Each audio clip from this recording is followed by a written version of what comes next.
নিরাপত্তা তো অনেকটাই কমে গেছে। পশ্চিমবঙ্গের নিরাপত্তা নিয়ে তো এখন বেশ চারিদিকেই জঙ্গি ধরা পড়ছে, দেখতে পাচ্ছেন। এটা যেন মনে একটা আঁতুড়ঘর হয়ে রয়েছে যে সমস্ত দুষ্কৃতীদের একটা। যেই সরকারি আসুক, সে জনগণের দ্বারা প্রতিনিধিত্ব করছেন। তারা কিন্তু দেখা যাচ্ছে বিভিন্ন সময় রাজনৈতিক স্বার্থে, ভোটের স্বার্থে এই অনুপ্রবেশকারীদের তারা ব্যবহার করেছেন। আর মুসলিমদের মধ্যে 90% জঙ্গি, এটা একটা পরিষ্কার। কারণ আজকে দেখছেন আমরা এখানে মুসলিমদের বাঁচাবার জন্য অনেক কিছু করছি। একটা গণ্ডগোল হলে আমরা বলি না ভাই রেখে দাও, আর ওরা কি করছে ওখানে তাড়াচ্ছে আমাদের। ওটা আমরা কতটা সুরক্ষিত নই এটা এত সহজে কিন্তু বলা যাবে না। ঠিক আছে, জঙ্গি গ্রেফতার হয়েছে, কিন্তু নাশকতামূলক কাজ তো পশ্চিমবঙ্গে হচ্ছে না। কখনো মুর্শিদাবাদ আবার কখনো ক্যানিং, একের পর এক জঙ্গি ধরা পড়ছে এই বাংলায়, যা প্রশ্ন তুলছে বাংলার সার্বিক নিরাপত্তাকে নিয়ে। তবে কি কলকাতাবাসীরাও এই জঙ্গি আতঙ্কে আতঙ্কিত হয়ে রয়েছেন? কি বলছেন তারা, চলুন তাদের কাছ থেকে জেনে নেব। নিরাপত্তা তো অনেকটাই কমে গেছে। পশ্চিমবঙ্গের নিরাপত্তা নিয়ে তো এখন বেশ চারিদিকেই জঙ্গি ধরা পড়ছে, দেখতে পাচ্ছেন। এটা মুর্শিদাবাদে হলো, ক্যানিংয়ে হলো, এই সমস্ত বড় বড় জঙ্গি সব ঢুকে পড়ছে। তো নিরাপত্তাটা আরও খতিয়ে দেখা উচিত, সে সেন্ট্রাল প্লাস স্টেট উভয়েরই। না, আমাদের ওইসব জঙ্গিদের তো ধরলে তো ভালোই, কেন ওরা তো আমাদের ভারতের মধ্যে এসে যদি দাঙ্গা আরও বেশি করে সেটা তো খারাপই না। তো তার জন্য তো ভালোই বলবো। মানে নিরাপদ কি বোধ করছেন? বাংলার মধ্যে ধরা পড়ছে, কিন্তু বাংলার মধ্যে ধরা পড়লে তো সেটা তো আমরা মানে ভালোই তো মনে করব না। মানে সেটা বাংলার মধ্যে এসে যে বাইরের ইয়েরা এসে যদি এরকমভাবে গন্ডগোল করে, ধরা পড়া তো অবশ্যই ভালো। ছাড়ার থেকে তো ধরা পড়া অবশ্যই ভালো। নিরাপত্তার দিকে তো প্রশ্ন ছিলই, এই বিষয়গুলোকে প্রথম থেকে দেখার দরকার ছিল, যেগুলোকে দেখা হয়নি এখন বিচ্ছিন্নভাবে। এটা যেন মনে একটা আঁতুড়ঘর হয়ে রয়েছে যে সমস্ত দুষ্কৃতীদের একটা। তো সেই বিষয়ে সাবধানতা অবলম্বন হওয়া দরকার ছিল অনেক আগের থেকে, সেটা হয়নি। এটা প্রশাসনের দিক থেকে একটা সার্বিক ব্যর্থতা পাওয়া যায়। শুধু রাজ্য সরকারকে দোষ দেবো না, আমাদের জনগণের মধ্যেও এই বিষয়ে সচেতন হওয়া দরকার ছিল। আমরা অনেক কিছু দেখি, সেগুলোকে আমরা নজরআন্দাজ করি, খেয়াল করি না। তো সে বিষয়ে সজাগ হওয়ার দরকার ছিল। রাজনীতিক বিষয়টা কিন্তু সকলেই বলেন, আমি নতুন করে সেটা নিয়ে আর কিছু বলছি না। আমি রাজনীতির বাইরে বলছি, মানুষ সজাগ হওয়ার পেছনে কিন্তু রাজনৈতিক দলের মতাদর্শ যুক্ত থাকে না। তো ভালো বা খারাপকে বিশ্লেষণ করা যে যোগ্যতা বা ক্ষমতা আমাদের থাকে, সেটা আমাদের শিক্ষা এবং পরিবেশ থেকে থাকে।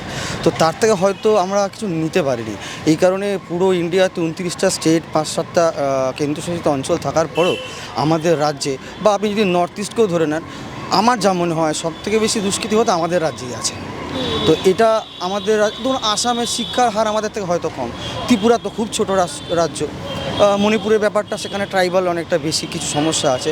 তো একটা সময় কলকাতা দেশের রাজনীতি ছিল, রাজধানী ছিল, এবং তার পরবর্তী ক্ষেত্রে যে গভীরতা রয়েছে, মানে মানুষের শিক্ষা, সচেতনতা, এই সমস্ত বিষয় আমরা আরও একটু সজাগ হলে বোধহয় এটা ভালো হতো। আমরা হতে পারিনি। এটা শুধু প্রশাসন বা রাজনৈতিক জায়গাটাকে আমি তুলে ধরবো না, আমরা ব্যর্থ কোন না কোনো জায়গার থেকে থাকে। তো সেই প্রেক্ষিতে মানে নিরাপত্তা কি বোধ করছে? না, একদমই না, নিরাপত্তা নয়। তার জন্যই কথাগুলো আসলো যে এই নিরাপত্তাটা তো আমরা নিজেই কতটা দিতে পেরেছি। দেখুন, যখন কোনো আপনি নিউজ চ্যানেল থেকে আসবেন বা কোনো জায়গার থেকে আসবেন, আপনি দেখবেন বেশিরভাগ সময় এই প্রশ্নের উত্তর আপনার কাছে রাজনৈতিকই আসবে। আমি রাজনৈতিক উত্তর দিলাম না, আমি চেষ্টা করলাম মানবিকভাবে দেখতে এবং বিচারটাকে করতে নিচুর জায়গার থেকে দাঁড়িয়ে, যে আমরা কি সজাগ হতে পেরেছি। এখানে এমন অনেক ঘটনা ঘটেছে যেগুলো আমরা ভুলে গেছি, আমরা তার থেকে কোনো শিক্ষা নিতে পারি, গুরুত্ব দিই। এটা আমার বিশ্লেষণ। এই সমস্যাটা কিন্তু বরাবরই আমরা দেখেছি ছিল। যেই সরকারি আসুক, সে জনগণের দ্বারা প্রতিনিধিত্ব করছেন। তারা কিন্তু দেখা যাচ্ছে বিভিন্ন সময় রাজনৈতিক স্বার্থে, ভোটের স্বার্থে এই অনুপ্রবেশকারীদের তারা ব্যবহার করেছেন, খানিকটা প্রশ্রয় দিয়েছেন, এটা আমরা দেখেছি।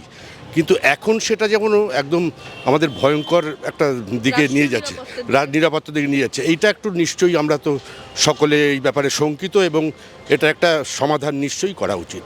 এটা সব রাজনীতির খেলা আমার ধারণা।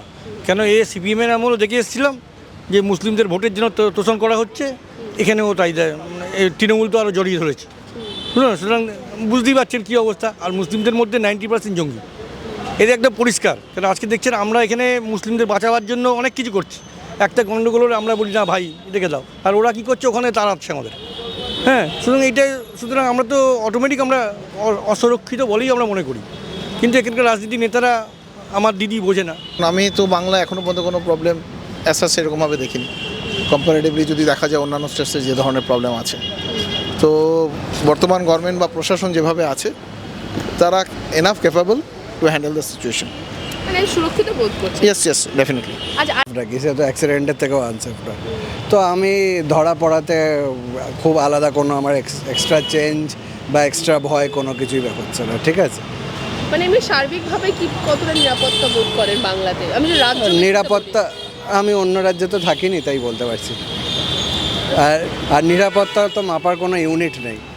আপনি তাহলে ঠিক কোয়েশ্চেনটা আমি বুঝতে পারলাম না আর কি।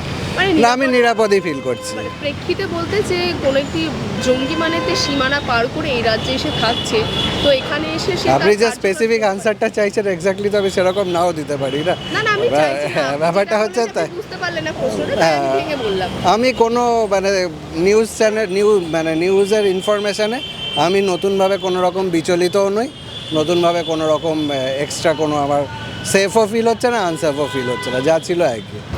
না, ব্যাপারটা হচ্ছে এই জঙ্গি গোষ্ঠীগুলো বা যে জঙ্গিদের ধরা হয়েছে তারা তো একটা বিশেষ সম্প্রদায়। এই সম্বন্ধে পাবলিকলি কমেন্ট করাটা একটু অসুবিধাজনক। এর সঙ্গে সাম্প্রদায়িক সম্প্রীতির একটা সাম্প্রদায়িক সম্প্রীতির একটা ডিস্টার্বড হওয়ার ব্যাপার আছে। তো কতটা আমরা কতটা সুরক্ষিত নই এটা এত সহজে কিন্তু বলা যাবে না, ঠিক আছে। জঙ্গি গ্রেফতার হয়েছে কিন্তু নাশকতামূলক কাজ তো পশ্চিমবঙ্গে হচ্ছে না, এটাকে একটা আপনারা প্যাসেজ হিসেবে ধরতে পারেন। ফলে এ নিয়ে আমি এর বেশি মন্তব্য করব। মানে আপনি পার্সোনালি ব্যক্তিগতভাবে কতটা নিরাপত্তা বোধ করছেন এই মুহূর্তে? আমার পশ্চিমবঙ্গে নিরাপদ আর ভারতবর্ষ নিরাপদ কিনা দুটোকেই চিন্তা করতে হবে। পশ্চিমবঙ্গে আমরা তো নিরাপদেই আছি, এইটুকুই। মানে এটা খুব ডেলিকেট ব্যাপার, এটা নিয়ে বেশি মন্তব্য না করাই ভালো। বাংলা হান্টের আরও খবর দেখতে নজর রাখুন। বাংলা খবর মানেই বাংলা হান্ট।